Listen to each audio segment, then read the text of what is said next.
Assalamualaikum warahmatullahi wabarakatuh. Waalaikumsalam warahmatullahi wabarakatuh. Ya, jadi Waalaikumsalam warahmatullahi wabarakatuh. oke. Selamat siang semuanya, salam sejahtera bagi kita. Semoga dalam siang ini kita diberi kemudahan, diberi keberkahan dalam menyerap ilmu di siang hari ini ya. Oke, langsung aja ya, Ibu absen. Mulai dari Cut Syahyana, Hadir, Bu. Ainun Yaishi Solihah. Hadir, Bu. Ainun lagi di mana ini, di luar ya? Lagi di luar, Bu.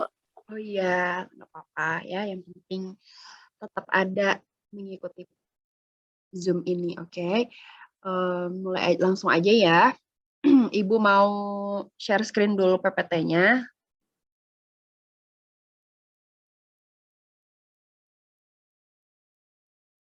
Oke.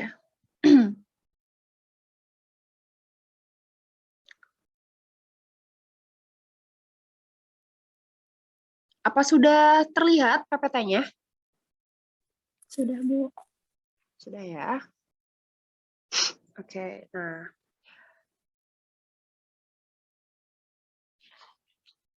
Uang ya.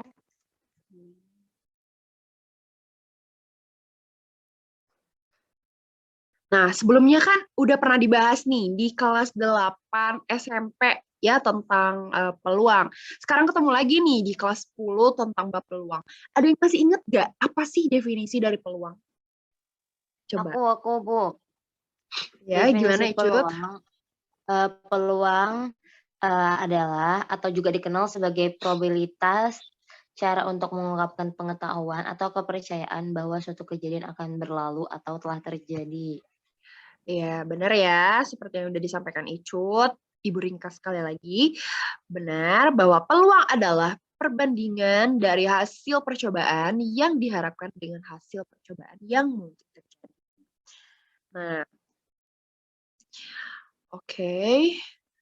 Nah, pada bab ini kita akan mempelajari konsep peluang yang sangat banyak diaplikasikan dalam kehidupan sehari-hari.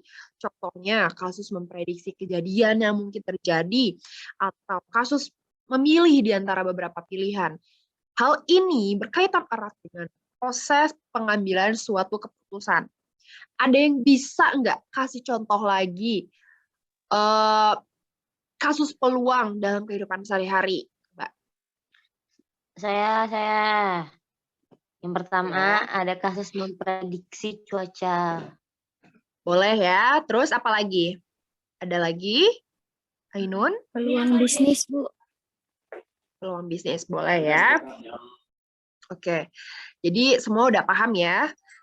Semua kasus ini memang benar mengantarkan kita kepada konsep peluang yang mungkin akan terjadi. Nah, tetapi kita juga harus tahu ukuran kejadian tersebut mungkin terjadi atau tidak terjadi, sehingga kita dapat menerka atau menebak apa yang mungkin terjadi pada kasus tersebut. Nah, kita akan mempelajari konsep peluang dengan mengamati beberapa kasus, masalah atau percobaan.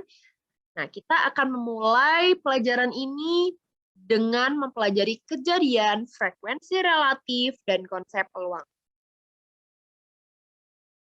Ya. Oke, di sini ada peta konsep. Coba teman-teman semua perhatikan. Dimulai dari masalah otentik. Ya, masalah otentik adalah permasalahan yang berasal dari dunia nyata. Terus diselesaikan melalui peluang, ya. Terus dan dapat dihitung melalui frekuensi relatif.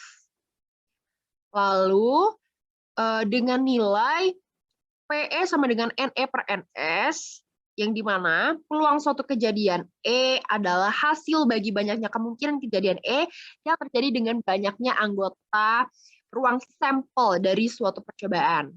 Maka terciptalah rumus itu, PE sama dengan NE per NS.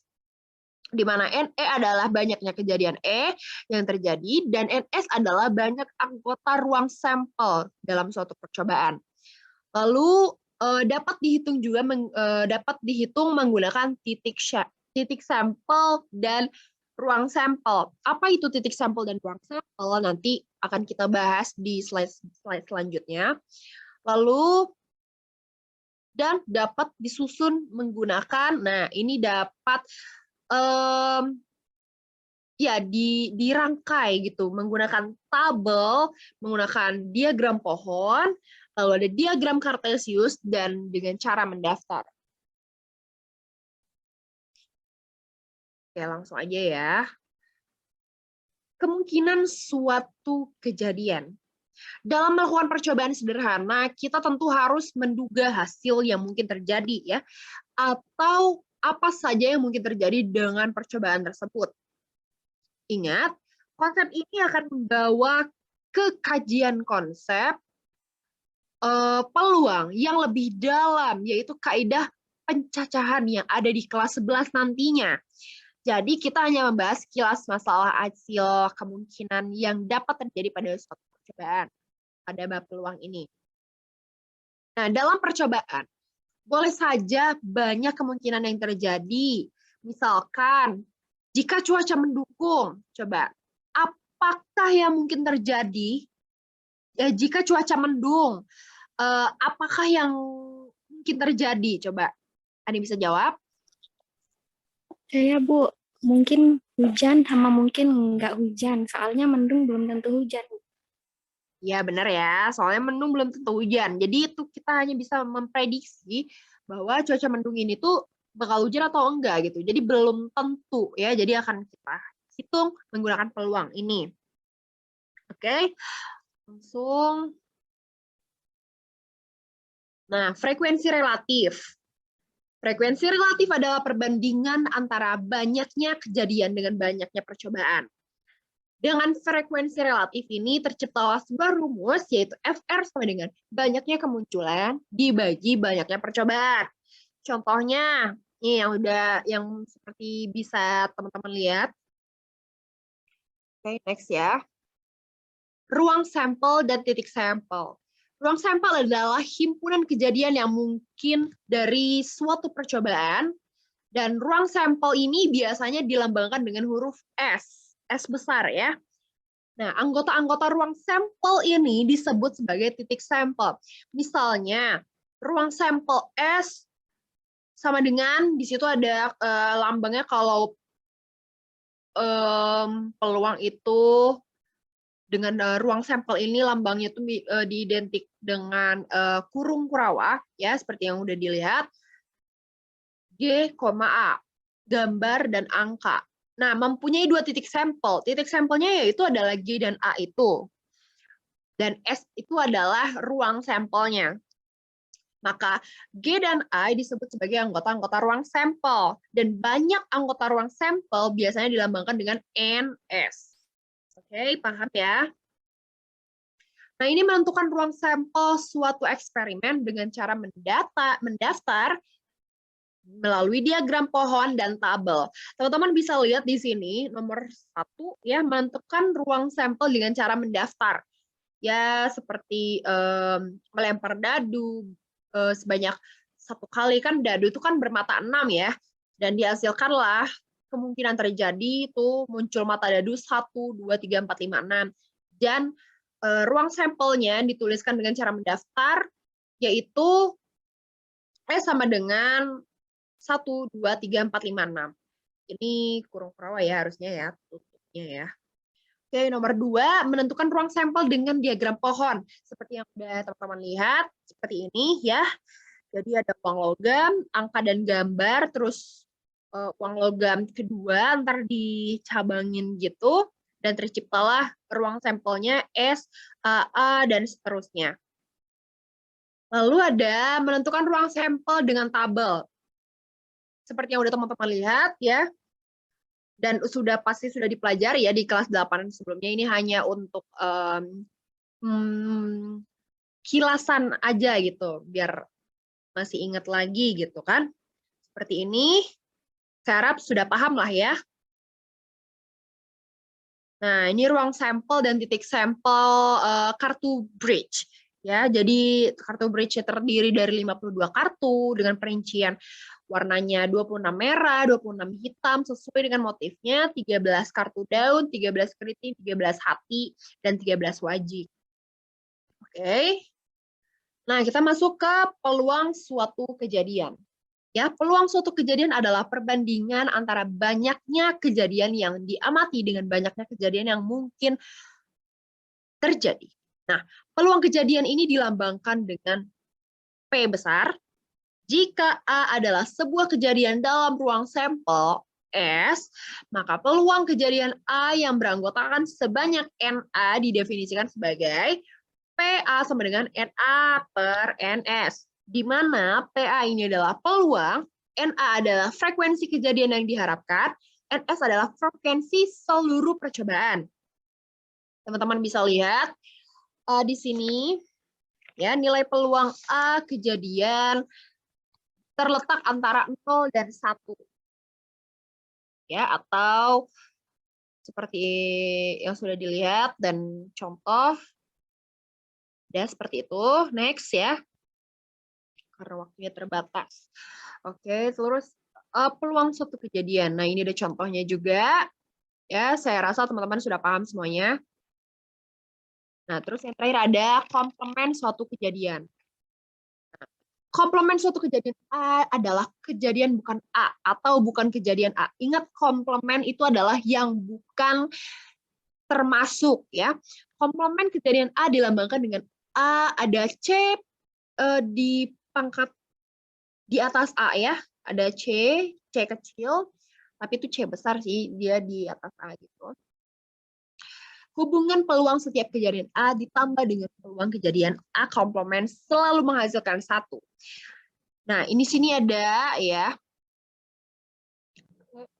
PA ditambah PA komplement dengan 1. Ya, itu sama aja ya. Ada yang menuliskan A, ada yang menuliskan E. Gitu. Jika jika A merupakan sebuah kejadian, maka kejadian yang berada di luar A adalah seluruh kejadian yang tidak terdaftar di A. Maka itu disebut komplement ya, seperti yang tadi sudah dijelaskan. Di sini dengan rumus, jika A kejadian dalam sebuah percobaan, maka jumlah nilai peluang kejadian A dan nilai peluang kejadian komplement A adalah 1. Maka ditulislah PA ditambah PA komplement sama dengan 1. Di sini ada latihan soal. Teman-teman bisa langsung dikerjakan aja. Saya beri waktu selama 15 menit untuk mengerjakan. Kalau yang sudah siap, langsung di-share screen aja. Ya. Icut gimana? Icut, halo. Gimana dengan gimana dengan soalnya? Apa kamu merasa kesulitan dalam mengerjakannya? Enggak, Bu. Enggak, gimana maksudnya ini ya? Komplement tuh tadi apa ya, Bu? Lupa. Komplement tadi kan sudah dijelaskan ya. Komplement itu kan yang bukan. Ya, jadi komplement itu adalah yang bukan dari himpunan tersebut. Gitu ya, coba pelajari lagi lah. Ya. Bisa kok. Oke, Bu. Nah, sekarang kerjain coba. Coba kerjain, bisa kan? Rumus komplement itu apa? Rumus komplement. Coba ingat-ingat lagi, coba apa tadi rumusnya, coba. 1, 2, 3. Oh iya, Bu. Oke. Saya udah, Bu. Oh, oke. Coba Ainun coba share screen gimana ya?